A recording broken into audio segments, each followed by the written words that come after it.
This language sounds like normal IT talk, but let me fix it.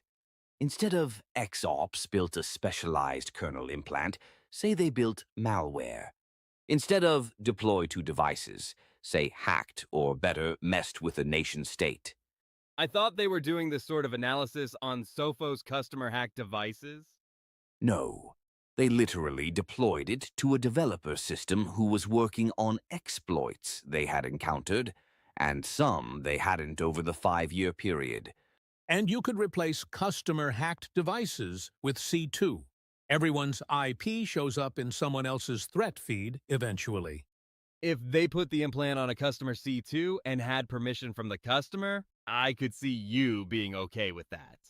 Sure, if it's in someone's house, you can do whatever you want in there.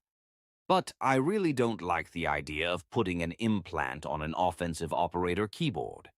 Ha, calling it an implant reminds me of the early days of EDR, when carbon black salespeople were telling me their agent was a kernel sensor.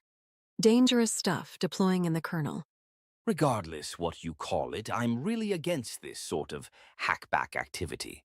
I'm surprised to hear you say that because you are ex-Cyber Command.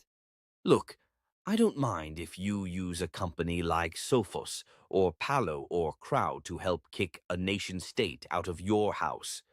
But when you do so by going back into the attacker's house, China, in this case, you are opening a Pandora's box of potential issues.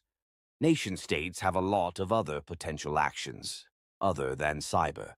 Oh, come on, Bill. There are millions of actively compromised systems all over the world now. In China, too. Is it a big deal if a Chinese commercial exploit an offensive company got hacked because they are hacking too? Actually, I'm starting to agree with Bill here. What if this started a lot more cyber counter-hacking or vigilante activity? Bring it. We have to do something to remove the threat.